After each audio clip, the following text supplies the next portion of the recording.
So let us start today's very important topic, that is paramagnetic susceptibility of conduction electrons, right?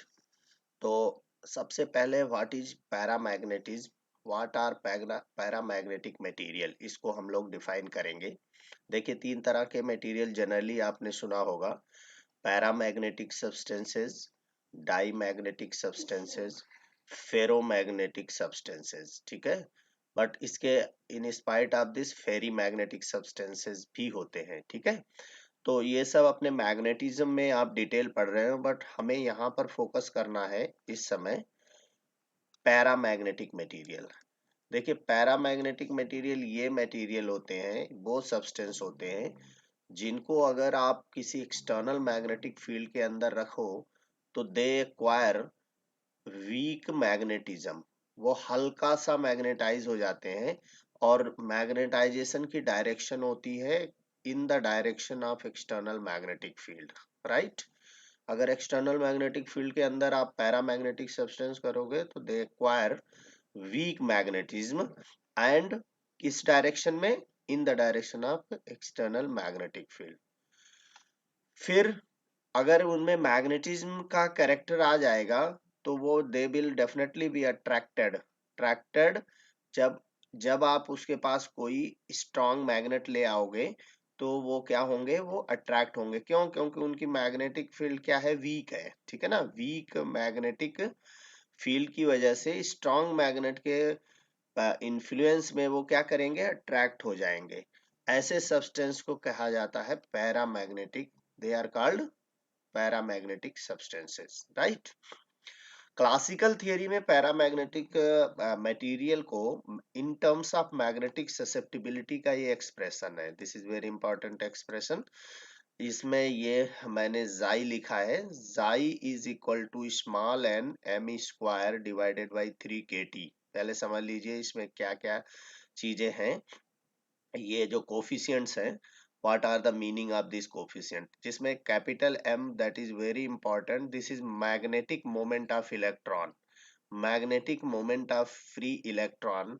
ये value कैसे calculate की जाती है? देखिए, मैग्नेटिक मोमेंट, जैसे कोई एटम है, इस एटम के अंदर electron in this atom revolve around this nucleus in a circular path में रिवॉल्व करता है। This is classical picture of an atom, right.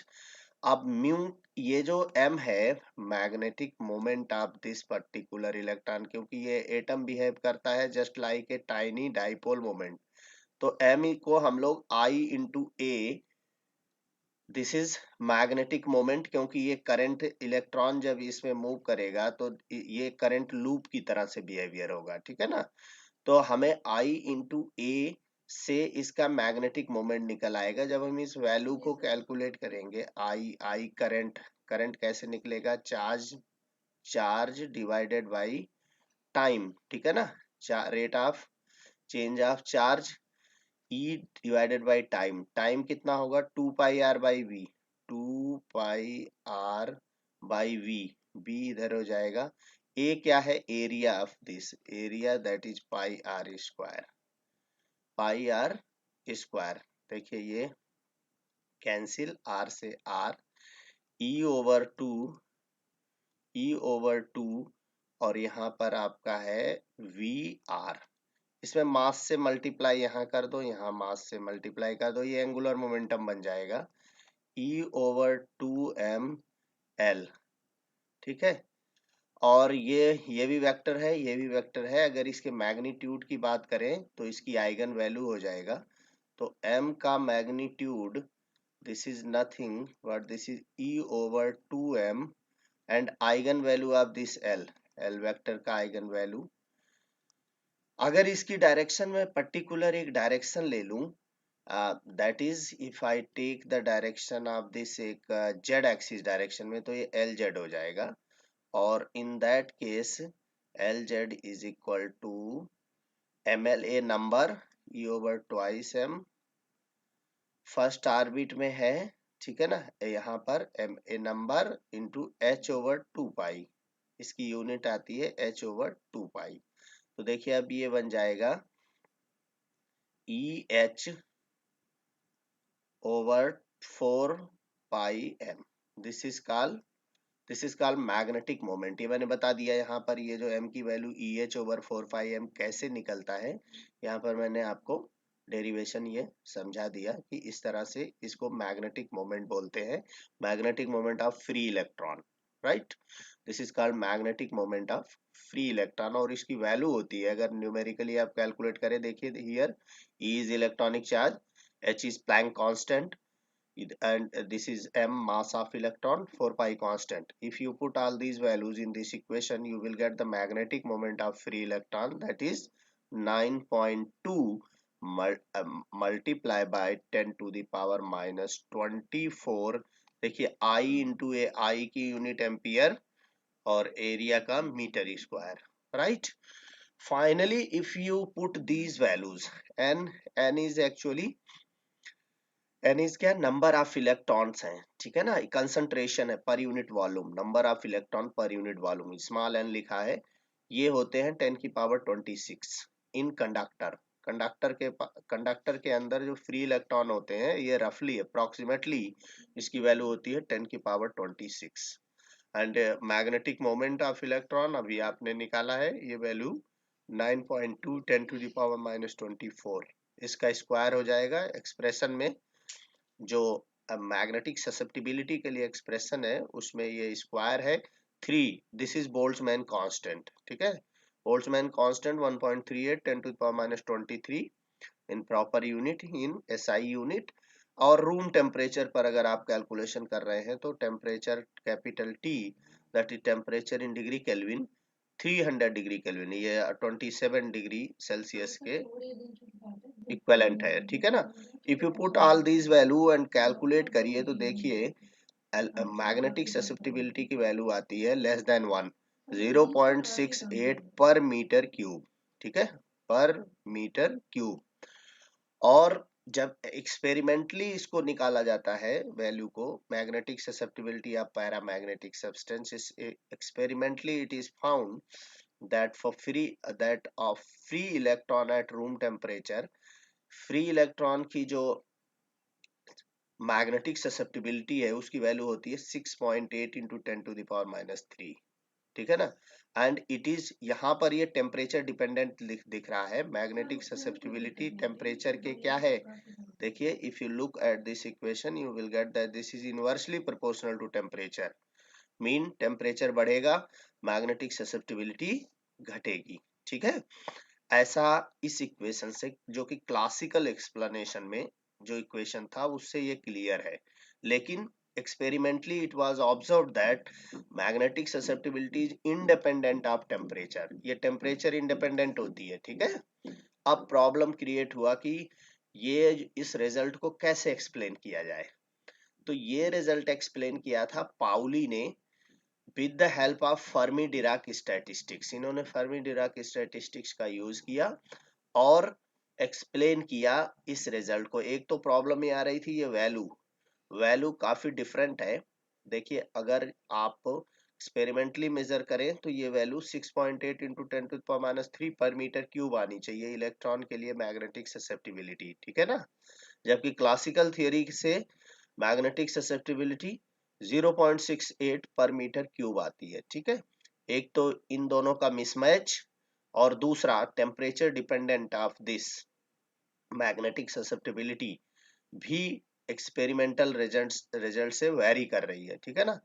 तो एक्सप्लेनेशन दिया गया इस पर्टिकुलर बिहेवियर का, कि जो कि एक्सपेरिमेंटली अलग है, थियोरेटिकली अलग है, इसको पाउली ने एक्सप्लेन किया सबसे पहले। और ये एक्सप्लेनेशन कैसे है, दैट इज वेरी इंपॉर्टेंट, इसे आप लोग बहुत ध्यान से समझिएगा। वैसे ये एक्सप्लेनेशन इन्होंने स्टैटिस्टिक्स की हेल्प से किया था, और statistics was Fermi Dirac statistics, ये सब आप लोग पढ़ोगे। एक क्वांटम स्टैटिस्टिक्स है, क्वांटम स्टैटिस्टिक्स, दो तरह की क्वांटम स्टैटिस्टिक्स आप पढ़ोगे, एक पढ़ोगे आप बोस-आइंस्टीन स्टैटिस्टिक्स, ये सब सिलेबस में है, पढ़ेंगे आप लोग बोस-आइंस्टीन स्टैटिस्टिक्स। एंड दूसरी है फर्मी डिराक स्टैटिस्टिक्स, ठीक है। बोस-आइंस्टीन स्टैटिस्टिक्स उन पार्टिकल के लिए एप्लीकेबल है जिनकी स्पिन इंटीग्रल जो इंटीग्रल स्पिन वाले होते हैं, ठीक है ना, और ये पार्टिकल बोसॉन्स कहलाते हैं। फर्मी डिराक स्टैटिस्टिक्स वो पार्टिकल ओबे करते हैं जिनकी स्पिन हाफ इंटीग्रल स्पिन होती है और ये सब फर्मियान्स कहलाते हैं, ठीक है। ये सब डिटेल में आप पढ़ेंगे। यहाँ पर जो रिक्वायरमेंट है वो ये है कि पाउली ने इन दोनों एनोमेलीज का एक्सप्लेनेशन, ये जो दोनों एरर आपको दिखाई दे रही है, एक तो वैल्यू डिफरेंट और दूसरा डिपेंडेंट ऑन टेम्परेचर, इसका एक्सप्लेनेशन कैसे पाउली ने दिया, इसको समझने की कोशिश करें आप लोग।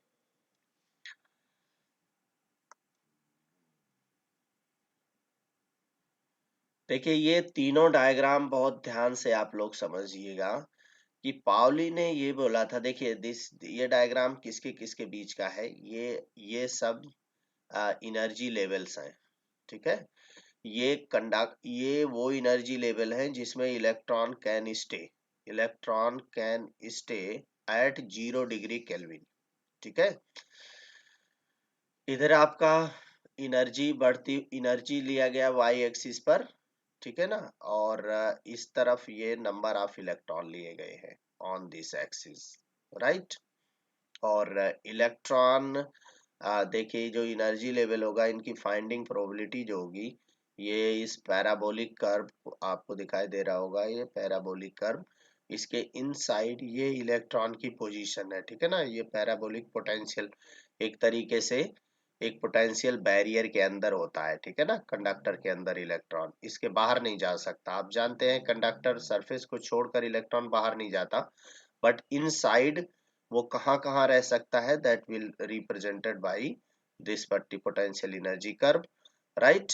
ये जो आपका पोटेंशियल एनर्जी है इसी के अंदर रहेगा electron can stay here, can stay here, here, here and so on. But 0 degree kelvin पर जितने भी इलेक्ट्रॉन होंगे वो सब फर्मी लेवल, देखिए ये फर्मी लेवल है, EFO इज फर्मी लेवल। ये सब मैं आप लोगों को इससे पहले लेक्चर में फर्मी लेवल के बारे में बता चुका हूँ कि this is maximum possible kinetic energy electron की that passes by an electron at 0 degree kelvin, right.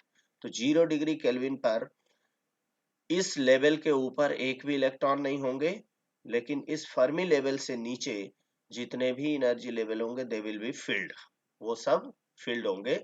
लेकिन ऐसा तब होगा जब बाहर से आपने कोई मैग्नेटिक फील्ड नहीं लगाई हुई है, ठीक है ना। तो पाउली ने ये बताया कि देखिए this is the picture according to Fermi Dirac statistics.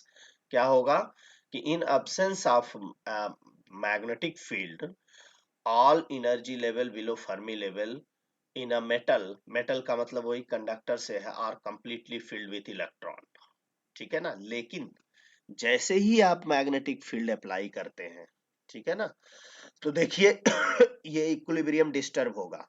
ये इक्विलिब्रियम कैसे डिस्टर्ब होगा इसे समझिए आप। यहाँ पर मैंने एस एप लिखा है, देखिए एस अप का मतलब ऐसे इलेक्ट्रॉन जिनकी स्पिन अप है, ऐसे इलेक्ट्रॉन जिनकी स्पिन डाउन है। स्पिन अप का मतलब देखिए मैग्नेटिक फील्ड की डायरेक्शन भी इसी डायरेक्शन में, बी की डायरेक्शन भी ये है। इसका मतलब ये इलेक्ट्रॉन जिनकी स्पिन अप है, ये इनकी स्पिन इलेक्ट्रॉन की डायरेक्शन के पैरेलल है, ठीक है ना। जबकि इनकी कुछ इलेक्ट्रॉन ऐसे हैं जिनकी स्पिन का डायरेक्शन एक्सटर्नल मैग्नेटिक फील्ड के एंटी पैरेलल है। ध्यान रखिए, जब आप मैग्नेटिक फील्ड अप्लाई करते हैं तो वो इलेक्ट्रॉन जिनकी spin direction external magnetic field direction के पैरेलल होती है। देखिए this is the direction of external magnetic field की डायरेक्शन ये है, ठीक है। मैग्नेटिक फील्ड की डायरेक्शन ये है, this is the direction of magnetic field. Then जिनकी पैरेलल होगी मैग्नेटिक फील्ड की डायरेक्शन के, उनकी एनर्जी डिक्रीज होती है, ठीक है ना। उनकी energy decrease, this is calculated by Pauli के कैलकुलेशन। अब ये डिक्रीज होगी तो इनका level will definitely be move towards downward, इस तरफ आएगा और ऐसा पिक्चर होगा, ठीक है ना। कितना कितना डाउनवर्ड जाएगा, ये डाउनवर्ड जाता है m into B. M into B, M magnetic moment और बी मैग्नेटिक फील्ड, इससे ये डिप करते हैं, मतलब इससे इतना डाउन जाते हैं, जबकि वो इलेक्ट्रॉन्स जिनकी स्पिन एंटी पैरेलल होती है एक्सटर्नल मैग्नेटिक फील्ड से, ये एम बी कितना, एम बी ऊपर जाएंगे, दिस इज, इनमें इंक्रीमेंट होगा एम बी का, तो टोटल शिफ्टिंग जो होगी यहाँ से वो ट्वाइस एम बी का होगा, यही मैंने इस डायग्राम में आप लोगों को दिखाया है। ठीक है, लेकिन ये स्टेट कैसी है, अनइक्विलिब्रियम स्टेट है। ठीक है, अनइक्विलिब्रियम स्टेट ज्यादा देर तक स्टे नहीं रहेगी। इलेक्ट्रॉन विल ट्राई टू, देखिए ये जो एनर्जी लेवल में यहाँ पर गैप है और ये एनर्जी लेवल जो इतना अप है, ये थोड़ी देर बाद इसको एडजस्ट करेगा और इट विल कम, ये upper energy level, Fermi energy level तक ही होगा। ठीक है ना, ये डाउन नहीं होगा, ये मोमेंटरली है। ठीक है, ये मोमेंटरली है और थोड़ी देर बाद ये पोजीशन होगी, ये फिगर नंबर 7 की जो पोजीशन है, इसमें फर्मी लेवल में इक्विलिब्रियम है, बट स्टिल आप देख रहे होगे कि वो इलेक्ट्रॉन जो पैरेलल है, जिनकी स्पिन पैरेलल है मैग्नेटिक फील्ड की, उनका कुछ लेवल इस particular energy level, minimum energy level से भी विलो है। ठीक है ना, तो ये स्टेट रिमेनेंट स्टेट है, मतलब रेजिडुअरी मैग्नेटिक फील्ड रह जाने की वजह से है, मतलब ये सब्सटेंस अब मैग्नेटाइज हो चुका है, बट फीबली मैग्नेटाइज्ड है। किधर में, along the direction of magnetic field के डायरेक्शन में ही मैग्नेटाइज है, क्योंकि ये कैसा है, पैरामैग्नेटिक मटेरियल है। तो आप ध्यान रखिए इन तीनों डायग्राम का बहुत ही इम्पोर्टेंस है यहाँ पर इसके एक्सप्लेनेशन में। तो this is the reason why it got some magnetism, कुछ मैग्नेटिज्म, और ये पैरामैग्नेटिक मटेरियल है। ठीक है, अगर देखिए ये अगर अपोजिट डायरेक्शन में मैग्नेटाइज हो जाता मैग्नेटिक फील्ड में, तो वो डाईमैग्नेटिक मटेरियल होते। ठीक है, अगर ये वाला डायग्राम नीचे दिखाया जाए अकॉर्डिंग टू पाउली और ये इस डायग्राम को ऊपर, तो डाईमैग्नेटिक मटेरियल का डायग्राम शो करेगा। ठीक है, और strongly along the direction of magnetic field जो सब्सटेंस मैग्नेटाइज हो जाते हैं उनको फेरोमैग्नेटिक मटेरियल बोलते हैं। ये वाला पोर्शन उनके लिए और ज्यादा बढ़ जाएगा, वो फेरोमैग्नेटिक मटेरियल होंगे। ठीक है, तो this is actually the explanation of this paramagnetism by Pauli's. ठीक है, थोड़ा इसमें और हम लोग बात करते हैं।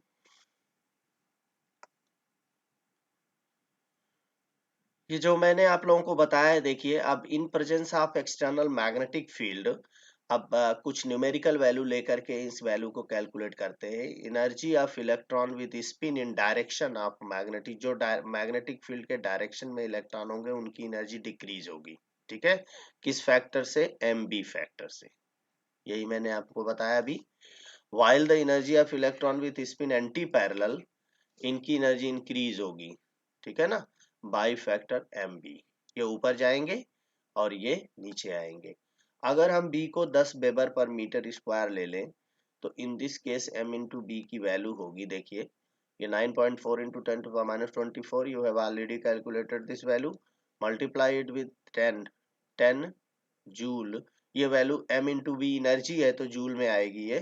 Finally this is approximately equal to 5.7 into 10⁻⁻4 electron volt. Joule को इलेक्ट्रॉन वोल्ट में कन्वर्ट करना है आपको, 1.6 इंटू 10⁻⁻19 से डिवीजन लगा देना। ठीक है ना, -19 से इस पूरे फैक्टर को डिवाइड कर देना, you will get this result.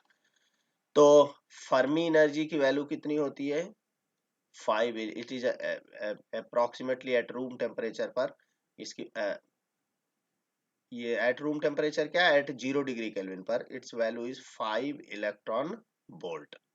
इसका मतलब ये है, जो ये एम बी निकला है, मतलब ये जो स्पिन अप और स्पिन डाउन की जो शिफ्टिंग हुई एनर्जी में, जो इंक्रीमेंट हुआ है due to external magnetic field, उसकी वैल्यू इस फर्मी एनर्जी लेवल के कम, फर्मी एनर्जी की वैल्यू से काफी कम है। This is very very small as compare to Fermi energy, क्योंकि एम बी की वैल्यू देखिए, this is 5.7 into 10⁻⁻4 electron volt, और इधर फर्मी एनर्जी की वैल्यू है 5 इलेक्ट्रॉन वोल्ट। तो this is very very small, right, as compare to this. State B को मैंने अनस्टेबल स्टेट ही बोला था, ठीक है ना, इन इक्विलिब्रियम की स्टेट थी। And electron of anti parallel spin moves towards the electron, थोड़ी देर बाद ये पैरेलल स्पिन इलेक्ट्रॉन की तरफ उनका मूवमेंट होता है till they acquire the same Fermi energy level in both the part.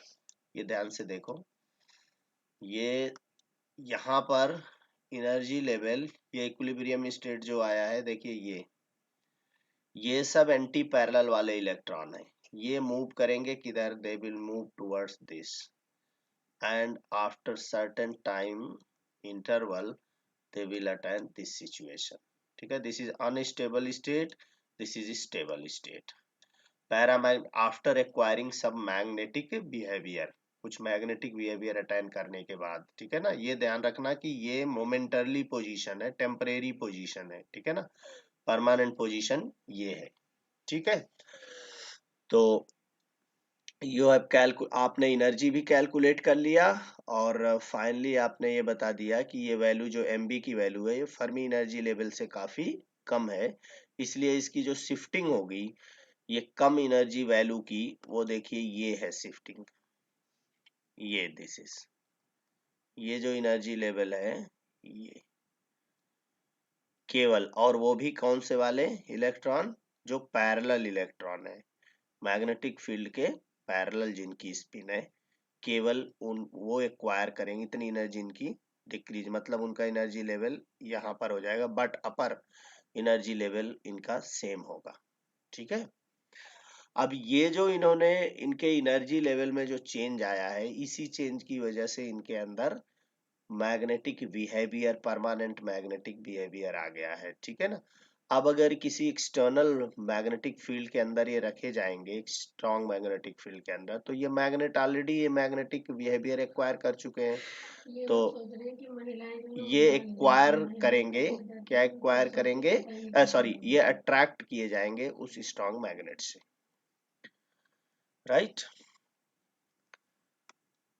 तो फाइनली देखिए, अभी एक क्वेश्चन का तो आपने आंसर दिया कि कैसे मैग्नेटाइज होता है, बट मेटल के अंदर जो अगर n electron per metre cube, देखिए ये कंसंट्रेशन बताया था मैंने, इलेक्ट्रॉन का कंसंट्रेशन है inside conductor, inside metal, the number of such electron will be, देखिए according to Fermi Dirac statistics, this number of electron will be given by number electron concentration multiply by T divided by TF, ठीक है ना। ये value numerically निकल कर आती है, that is very important.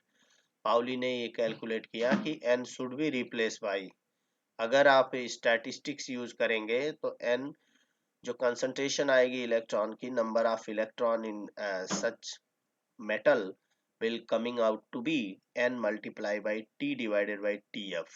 TF को क्या बोलते हैं, Fermi temperature, right.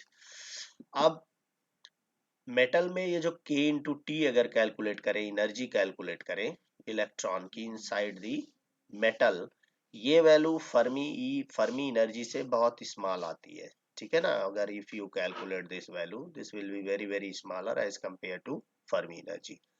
Then magnetic susceptibility आप फार्मूले में रखिए, इसकी वैल्यू n को रिप्लेस करिए, देखिए आपने केवल n लिखा था, n को रिप्लेस करना पड़ेगा t बाई टी एफ से, ठीक है ना।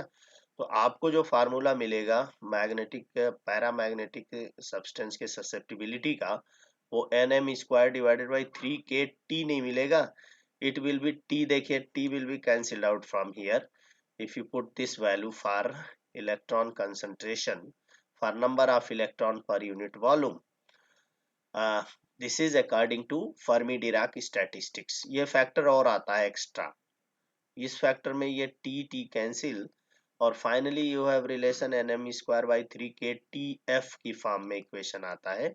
TF की वैल्यू देखिए, मेटल के लिए ये जो फर्मी टेम्परेचर है इसकी वैल्यू होती है 10⁵ केल्विन, राइट।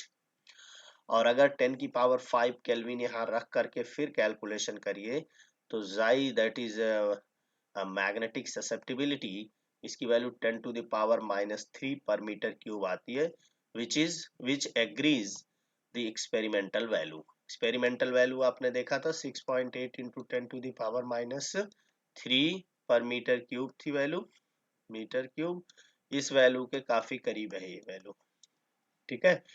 तो एक्सपेरिमेंटल रिजल्ट से ये वैल्यू एक्सपेरिमेंटल रिजल्ट के बिल्कुल पास, और साथ ही साथ टेम्परेचर डिपेंडेंट जो आप बोल रहे थे कि मैग्नेटिक ससेप्टिबिलिटी, इस क्लासिकल फिजिक्स में जो लोग ये बोल रहे थे कि chi is inversely proportional to 1/t for paramagnetic material, ये बात भी रॉन्ग थी, this was actually wrong.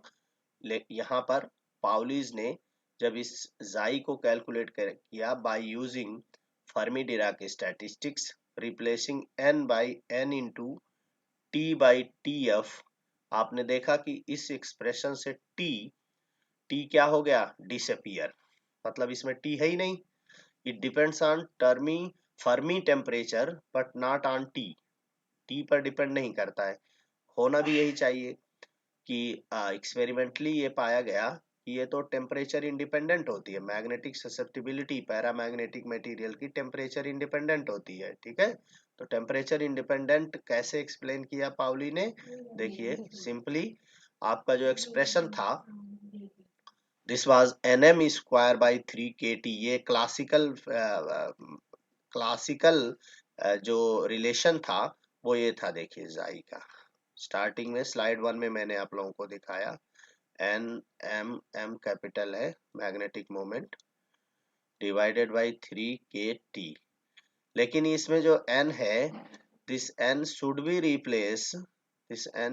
Replace by n multiply by T/TF। आप सोचेंगे फैक्टर कहाँ से आया, ये फैक्टर आया जब आप पाउली जब आप फर्मी डिराक स्टैटिस्टिक्स को लगा करके फर्मी डिराक स्टैटिस्टिक्स का यूज करेंगे and then you calculate this value statistics using this Fermi-Dirac statistics. Pauli had found that is n into t divided by tf ये होता है, और अगर इस वैल्यू को सब्स्टिट्यूट करें तो मैग्नेटिक ससेप्टिबिलिटी क्या हो जाती है, टेम्परेचर इंडिपेंडेंट, और एक्सपेरिमेंटली ये टेम्परेचर इंडिपेंडेंट ही होती है, ठीक है।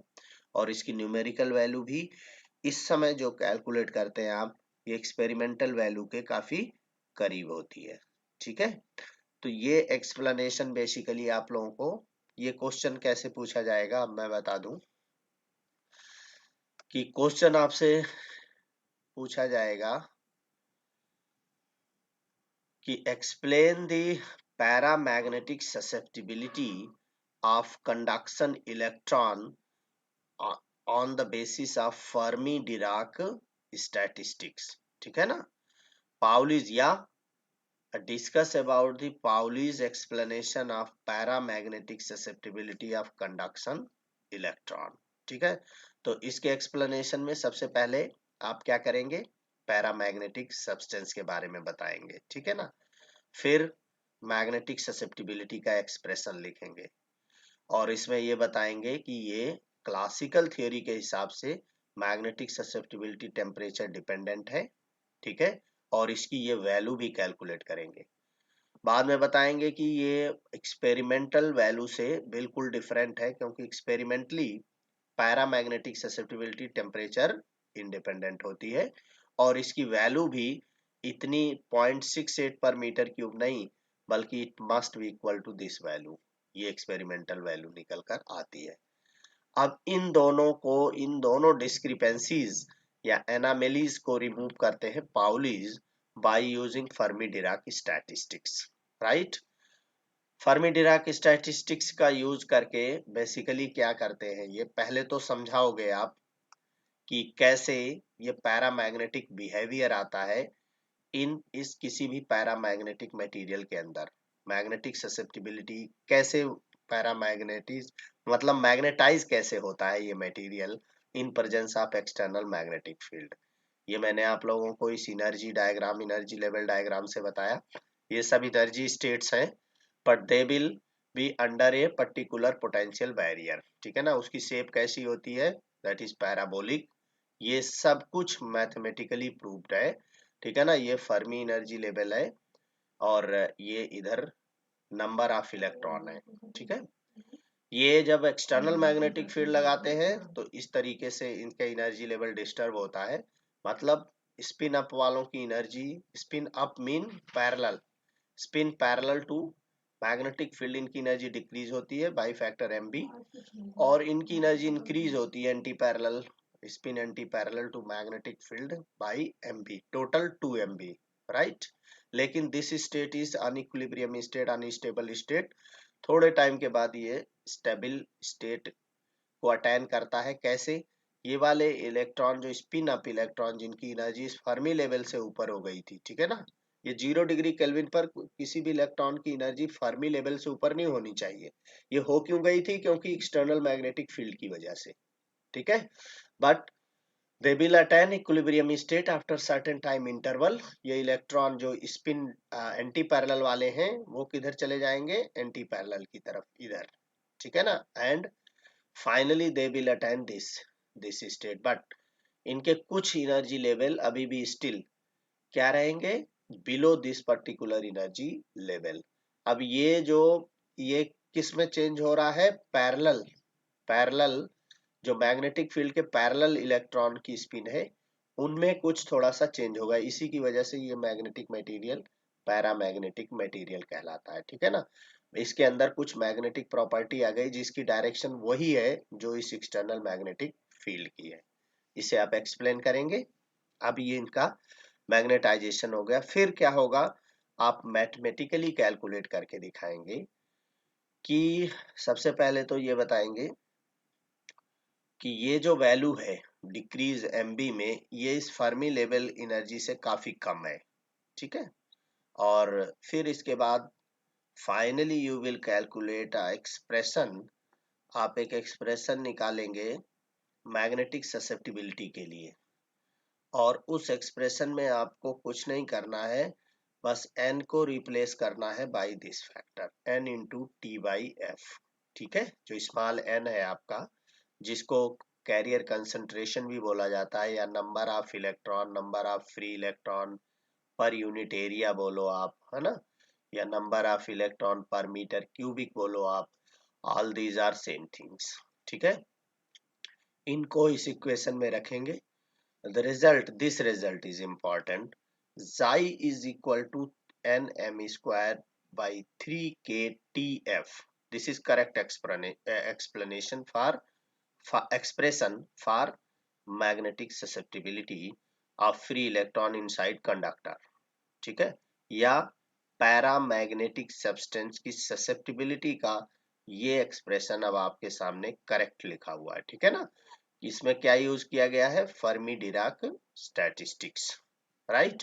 एंड देन आप देखो इस एक्सप्रेशन में कहीं टेम्परेचर नहीं है, ये फर्मी टेम्परेचर है। फर्मी टेम्परेचर की एक कांस्टेंट वैल्यू होती है, and this constant value is nothing but 10⁵ के यहाँ केल्विन है। ठीक है, वैल्यू को रख के कैलकुलेट करो, you will gate paramagnetic susceptibility that is in order of 10⁻³ per metre cube. ये एक्सपेरिमेंटल रिजल्ट के काफी करीब है, and this is your explanation for paramagnetic susceptibility of electron inside conductor.